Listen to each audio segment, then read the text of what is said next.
Uma boa noite a todos.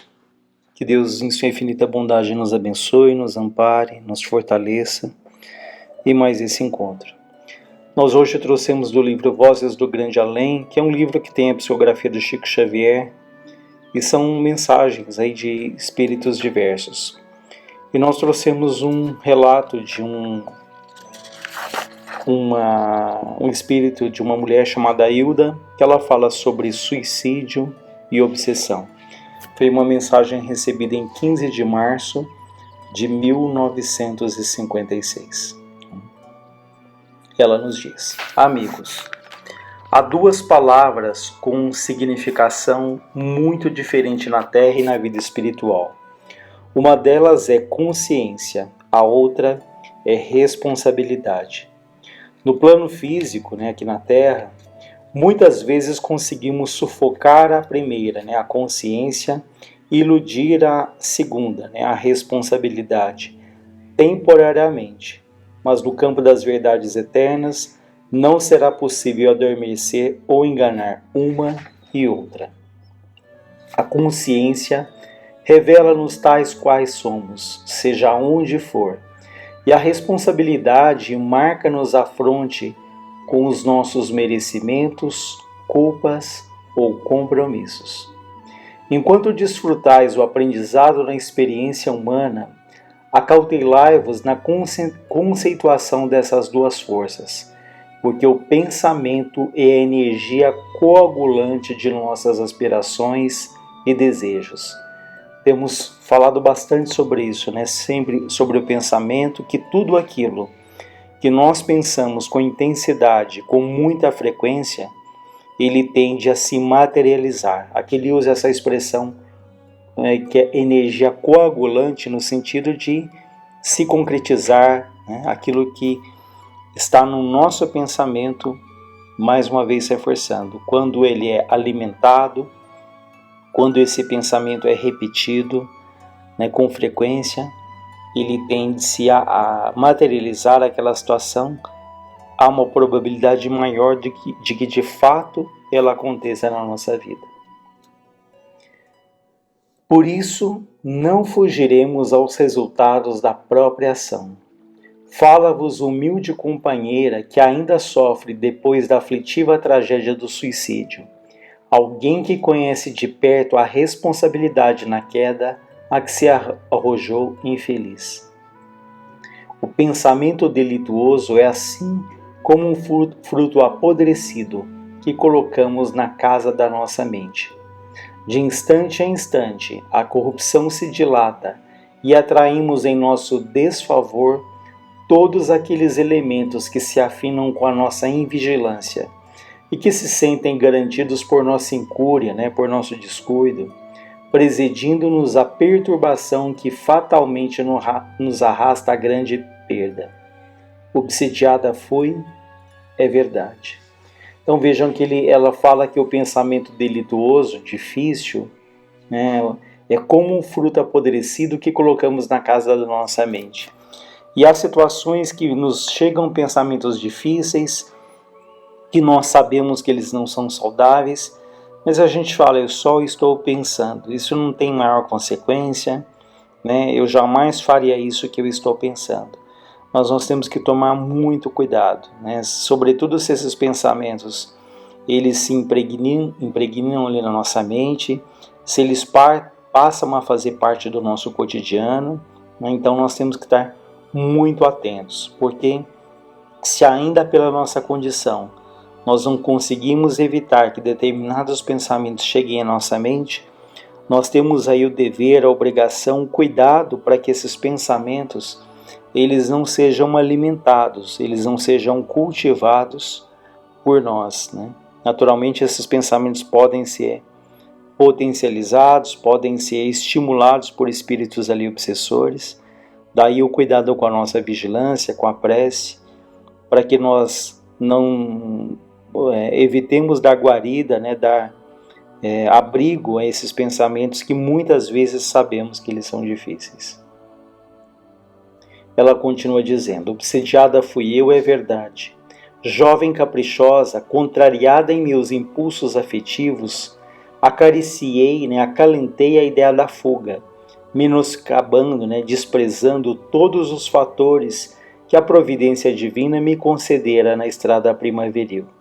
Acalentei a ideia do suicídio com volúpia, e com isso, através dela, dessa ideia, eu fortaleci ligações deploráveis com desafetos do meu passado, que falava mais alto no presente.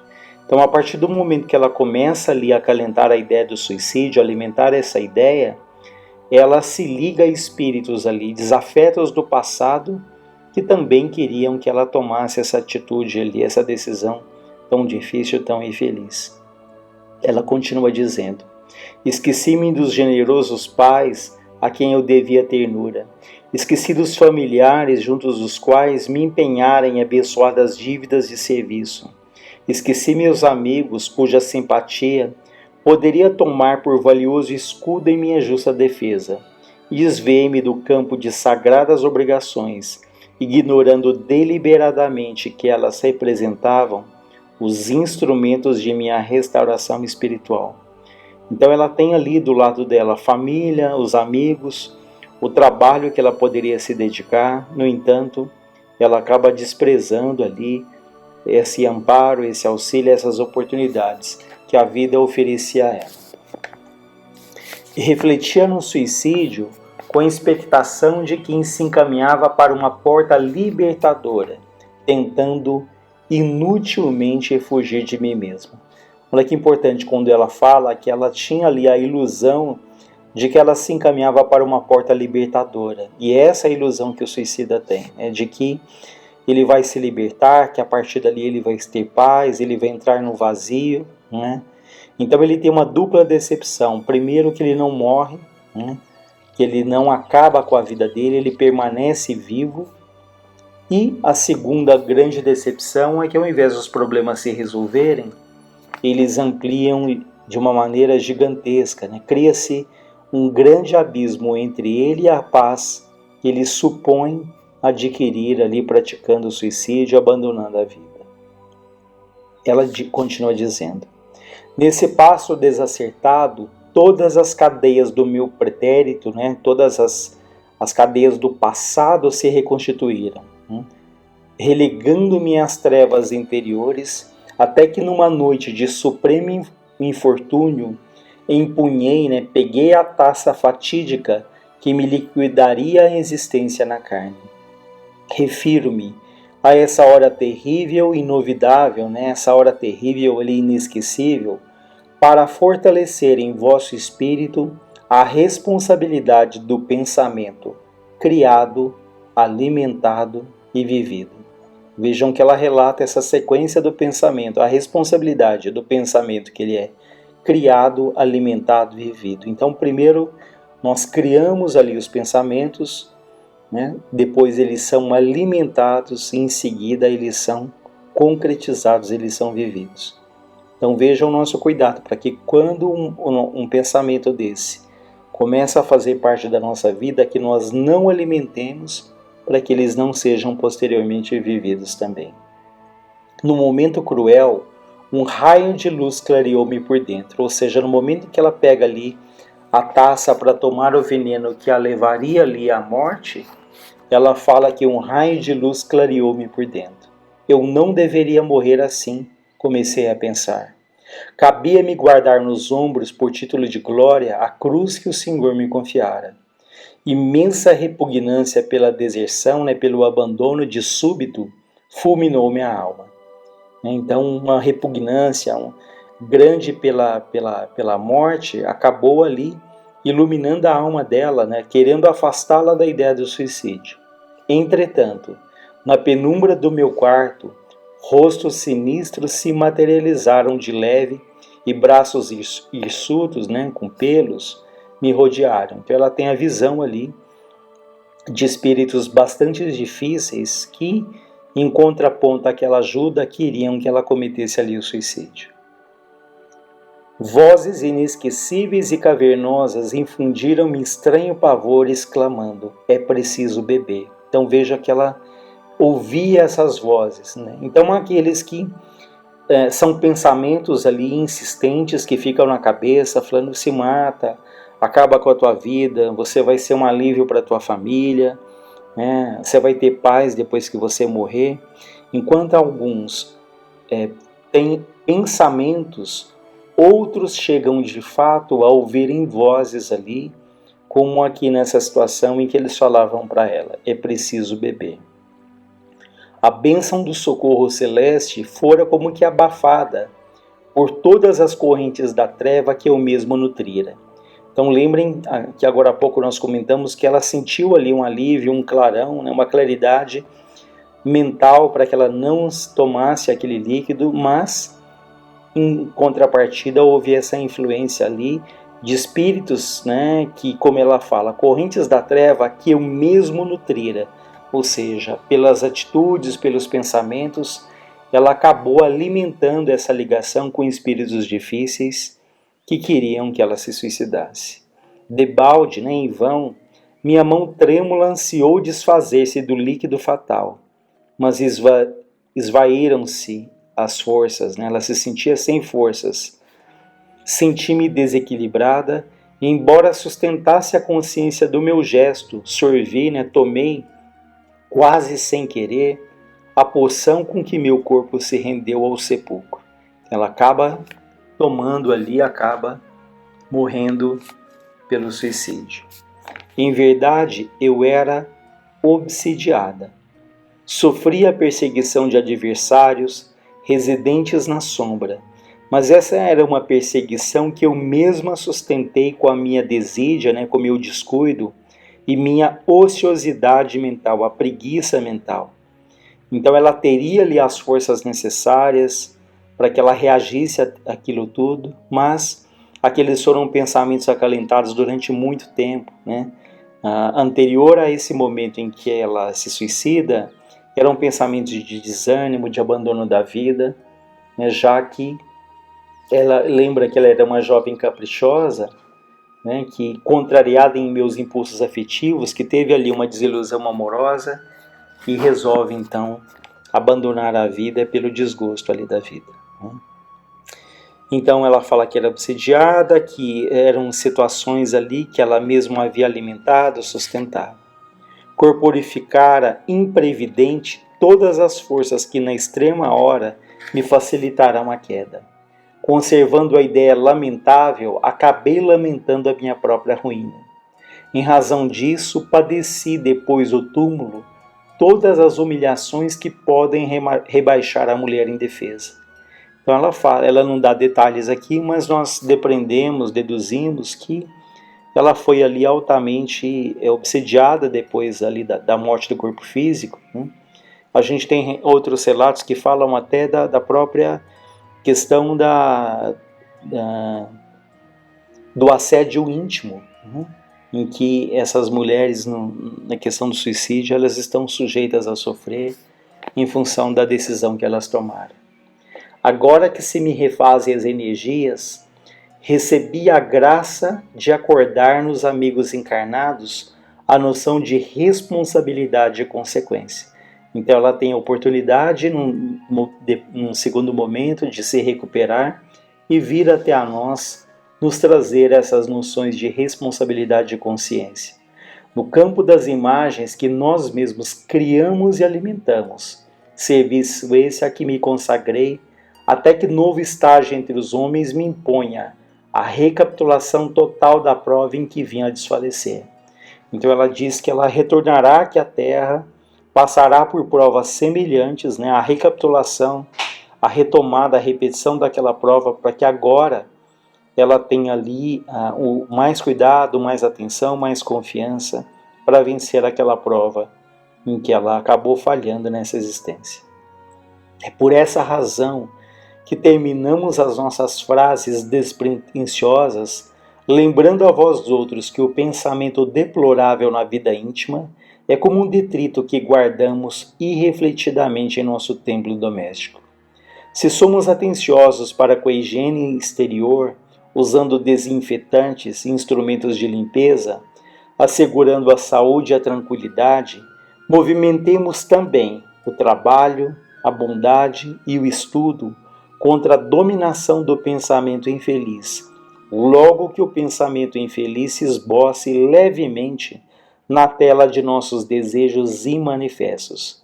Então ela nos recomenda que, assim como cuidamos tanto da nossa higiene, sobretudo nessa fase em que vivemos, ela fala cuide da higiene do espírito, né?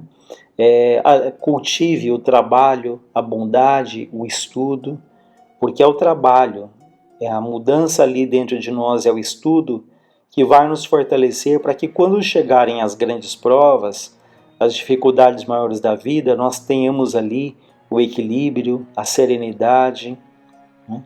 a consciência daquilo que nós devemos fazer e não nos deixemos levar por essa angústia, por esse desespero, né? Porque quantas situações nós já passamos na vida difíceis, né? E que nós superamos, hoje caminhamos com mais segurança.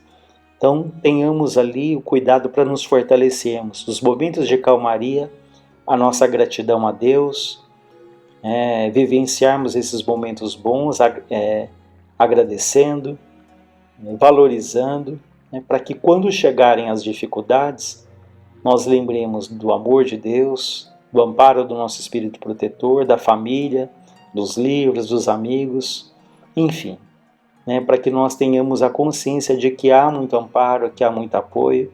Isso é vital para que nós não deixemos jamais que um pensamento de suicídio ele ganhe força dentro de nós. Cumpramos então nossas obrigações, visitemos um amigo doente, atendamos a uma criança desventurada, procuremos a execução de nossas tarefas, busquemos o convívio do livro nobre, tentemos a conversação robusta e edificante, refugiemos no santuário da prece, devotemo-nos à felicidade do próximo, instalando-nos sob a tutela do bem e agindo sempre contra o pensamento insensato, porque através dele, desse pensamento insensato, a obsessão se insinua, a perseguição se materializa, e quando acordamos diante da própria responsabilidade, muitas vezes a nossa consciência chora tarde demais.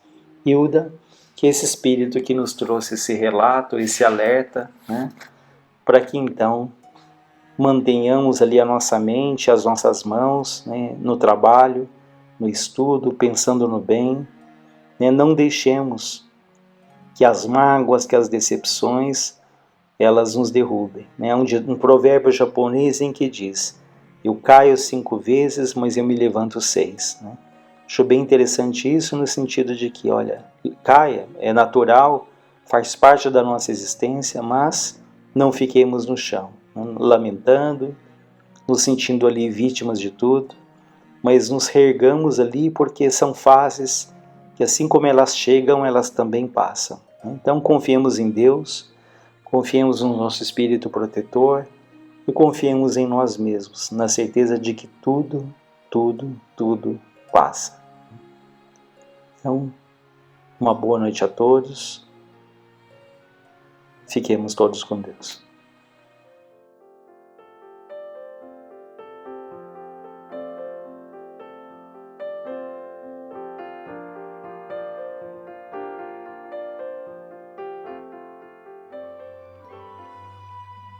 Boa noite a todos, Jesus em nossos corações, para que possamos dar continuidade ao nosso estudo desta noite, em especial, como esta parte da reunião, ela se estende às reflexões sobre os estudos da mediunidade, escolhemos como tema casos do Chico Xavier, principalmente do livro Lindos Casos de Chico Xavier, que nos dão expressão do esforço, da perseverança, da confiança que Francisco Cândido Xavier tinha diante da espiritualidade e a consciência que ele tinha do trabalho que teria que desenvolver nesta vida para que pudéssemos, então, hoje, estarmos mais conscientes das nossas responsabilidades mediúnicas. Não são casos específicos, mas são casos de esforço do médium, que todos nós temos que ter como exemplo, para que tenhamos também, diante das nossas dificuldades, a lição de que receberemos sempre o amparo espiritual diante de qualquer dificuldade, que a gente não deve se desesperar, que a gente não deve se rebelar contra as leis divinas, contra os nossos amigos que muitas vezes não poderão estar conosco no momento em que estamos precisando deles, que devemos ter a assistência como prevalecente diante principalmente de nossos esforços. Do livro Lindos Casos de Chico Xavier, que foi escrito por Ramiro Gama, nós escolhemos 2 casos como forma de reflexão e principalmente como forma de exemplo para todos nós. Um deles chama-se Solidão Aparente. Em meados de 1932, o Centro Espírita Luiz Gonzaga estava reduzido a um quadro de 5 pessoas. José Hermínio Perácio, Dona Carmen Pena Perácio, José Xavier, que era o irmão, do Chico, Dona Geni Pena Xavier e o Chico. Os doentes e obsidiados surgiram sempre, mas logo depois das primeiras melhoras, desapareciam como por encanto. Perácio e Senhora, contudo, precisavam transferir-se para Belo Horizonte por impositivos da vida familiar. Quem assistiu o filme deu para acompanhar todo esse processo do Chico, principalmente deste casal, que o auxiliou muito diante do desenvolvimento mediúnico, enquanto ele não tinha consciência, porque a família era católica de início, para quem conhece a história do Chico. O grupo ficou limitado a 3 companheiros. Dona Geri, porém, a esposa de José Xavier, adoeceu e a casa passou a contar apenas com os 2 irmãos. José,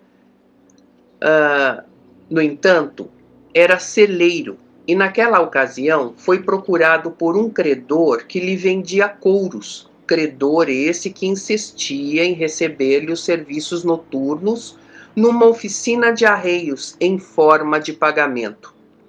Por isso, apesar de sua boa vontade, necessitava interromper a frequência ao grupo, pelo menos por alguns meses. Vendo-se sozinho, Chico também quis ausentar-se. Mas, na primeira noite em que se achou a sós no centro, sem saber como agir, Emmanuel apareceu-lhe e disse: "Você não pode afastar-se. Prossigamos em serviço." "Continuar como?" disse o Chico. "Não temos frequentadores." Responde Emmanuel: "E nós?" Disse o espírito amigo: "Nós também precisamos ouvir o Evangelho para reduzir nossos erros. E além de nós, temos aqui numerosos desencarnados que precisam de esclarecimento e consolo. Abra a reunião na hora regulamentar, estudemos juntos a lição do Senhor e não encerre a sessão antes de 2 horas de trabalho." Foi assim que por muitos meses, de 1932 a 1934, isso quer dizer 2 anos, durante 2 anos, o Chico abria o pequeno salão do centro e fazia a prece de abertura às 8 da noite em ponto. Em seguida, abria o Evangelho segundo o Espiritismo ao acaso e lia essa ou aquela instrução, comentando-a em voz alta. Por essa ocasião, a vidência nele alcançou maior lucidez. Via e ouvia dezenas de almas desencarnadas e sofredoras que iam até o grupo à procura de paz e refazimento. Escutava-lhes as perguntas e dava-lhes respostas sob a inspiração direta de Emmanuel. Para os outros, no entanto, orava, conversava e gesticulava sozinho. E essas reuniões de um médium a sós com os desencarnados no centro, de portas iluminadas e abertas, se repetiam todas as noites de segundas às sextas-feiras. Primeira lição: não podemos nos sentir sozinhos.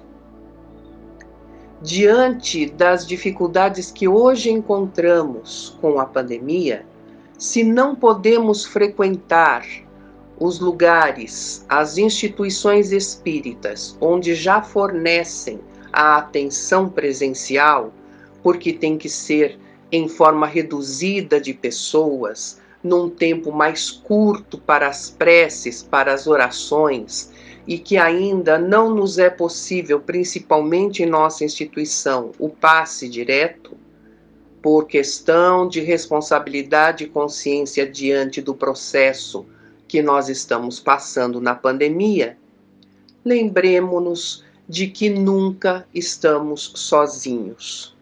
O Chico, ao exemplo de Emmanuel, confiando no seu amigo espiritual, continuou fazendo suas preces, que também nós podemos fazer, se caso não podemos nos dirigir às instituições espíritas, porque às vezes, pelo horário em que eles nos fornecem a condição de ouvir uma palestra ou fazer uma prece, não nos é possível estar presentes. Façamos dentro de nossos lares, continuemos assistindo às lives que estão sendo oferecidas por todas as instituições responsáveis, aquelas principalmente que trazem a doutrina espírita sob a égide de Kardec, porque traz a mensagem redentora, consoladora e principalmente responsável sob as lições do Evangelho de Jesus, mas que cabe a nós, e simplesmente a nós, a coragem da renovação, a persistência de nossa renovação e a condição de consolo quando a nossa prece sincera atingem os espíritos benfeitores, que agem em nosso benefício, dando-nos a coragem e a certeza de que Deus está sempre sobre todas as coisas. Esta lição é encantadora, né? Chico teve que passar por 2 anos falando sozinho e gesticulando aos olhos do mundo, mas, sob a inspiração de Emmanuel, ele teve o desenvolvimento mediúnico da vidência para perceber que quantos espíritos estavam se beneficiando da leitura do Evangelho que ele proferia na instituição. Que nós façamos dentro de nossos lares, que sem dúvida também estaremos, quando fazemos isso com responsabilidade, na ampliação das vibrações amorosas, do equilíbrio no lar, será sempre uma instituição de socorro, a auxiliar espíritos desencarnados que se encontram em desespero diante do desconhecimento da vida após a morte e, principalmente, quando estão rebeldes diante da condição de não aceitação das leis divinas. Seremos sempre servidores de Jesus quando assim nos colocarmos nas lições do Evangelho, não é? O segundo caso chama-se Na Curva do Caminho. Começa assim: no escritório da fazenda Modelo, quando datilografava uma relação para o seu chefe e amigo Dr. Darwin, Chico sentiu-se mal. Algo esquisito, inexplicável, acontecia com ele. Fazia-o tremer, trazia-lhe tonteiras, apertava-lhe o coração, fazendo-o sentir até falta de ar. Acabou o trabalho, pediu licença ao chefe e saiu. No caminho, o mal-estar aumentava.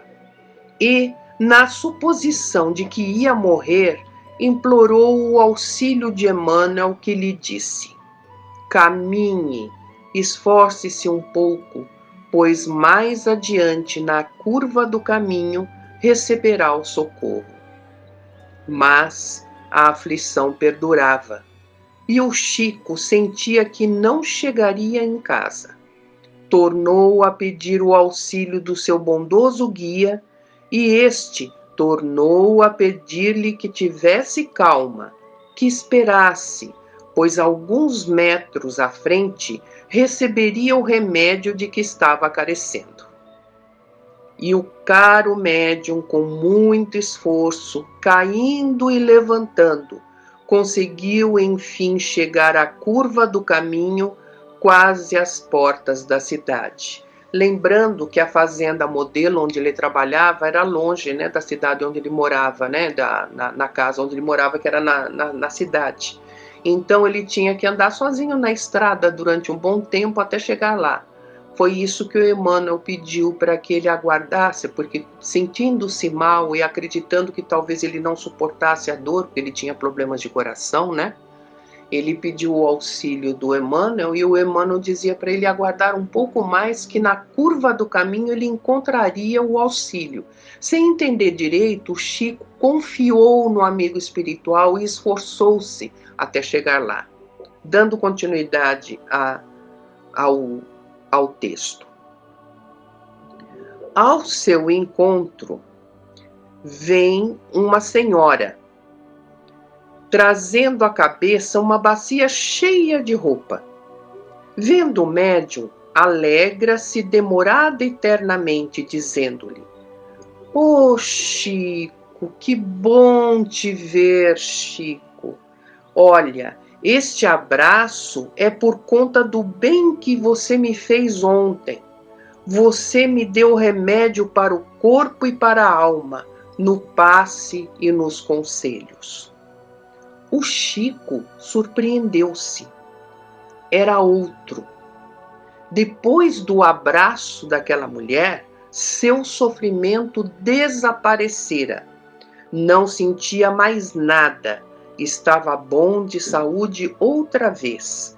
Recebera no abraço da irmã, tão cheia de reconhecimento pelo bem que lhe fizera na véspera, o remédio de que necessitava.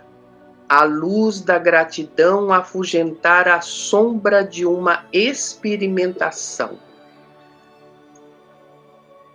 No bem está a nossa defesa, o remédio para todos os nossos males. Que a lição nos sirva. Esta é uma outra lição para que possamos estudar profundamente. Ele, sentindo-se mal, pede ao Emmanuel socorro, e o Emmanuel não dá esse socorro de pronto. Por que será? Lembremos que todos nós que temos o intercâmbio com a espiritualidade mais aflorada através da mediunidade ostensiva, sem dúvida teremos também acesso a irmãos que, do outro plano, estejam em condições tão difíceis que, ao se achegar a médiuns mais sensibilizados, estes sentem o que esses espíritos estão passando. Também o que estão pensando.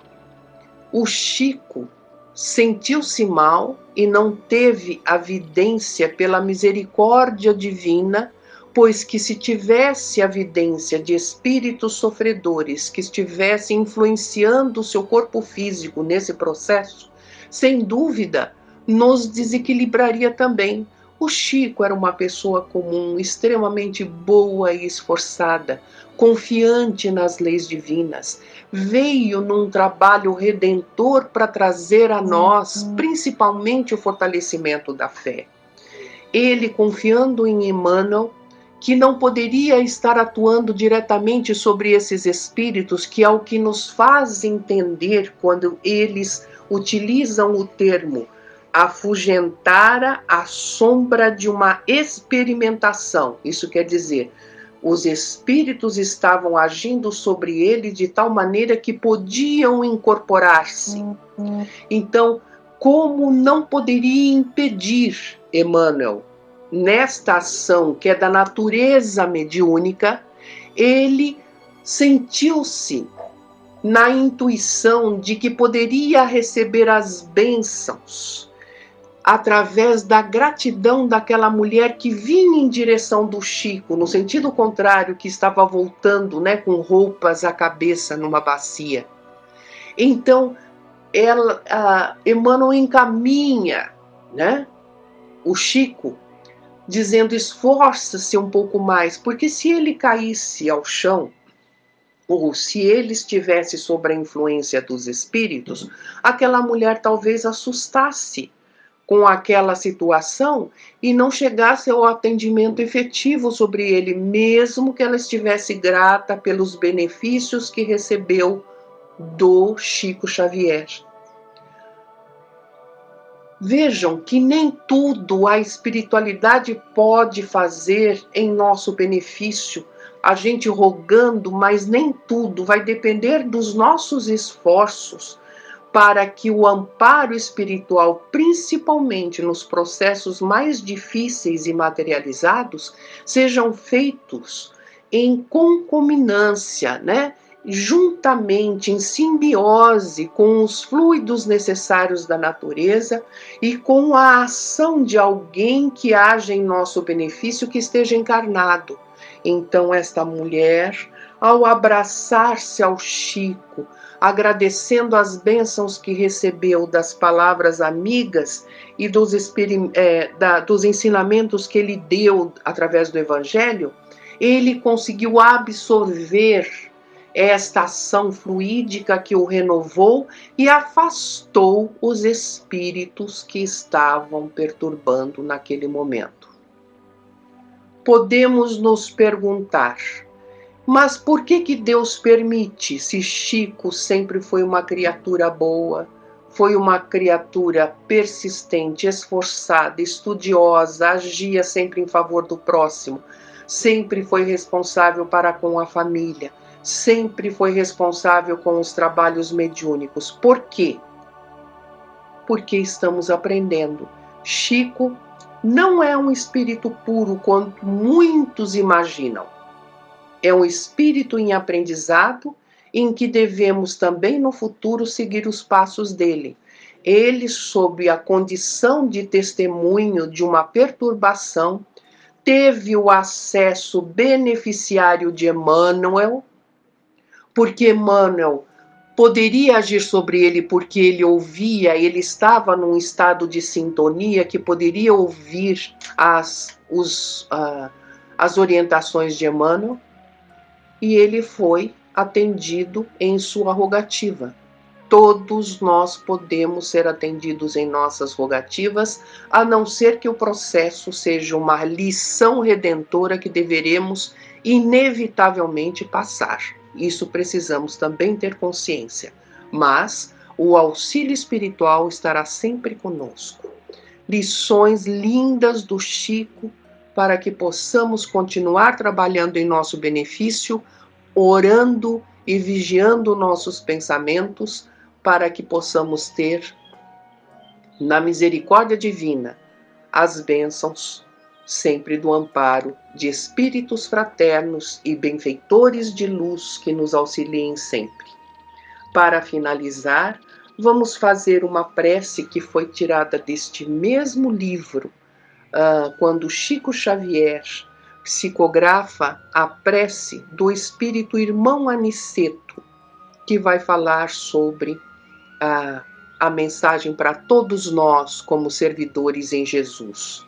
A mensagem foi recebida no dia 20 de nove de 1949. Senhor, ilumina-nos a visão de trabalhadores imperfeitos. Justo juiz, ampara os criminosos e transviados. Construtor celeste, restaura as obras respeitáveis ameaçadas pela destruição. Divino médico, salva os doentes. Amigo dos bons, regenera os maus mensageiros da luz, expulsa as trevas que ainda nos rodeiam. Emissário da sabedoria, esclarece-nos a ignorância. Dispensador do bem, compadece-te de nossos males.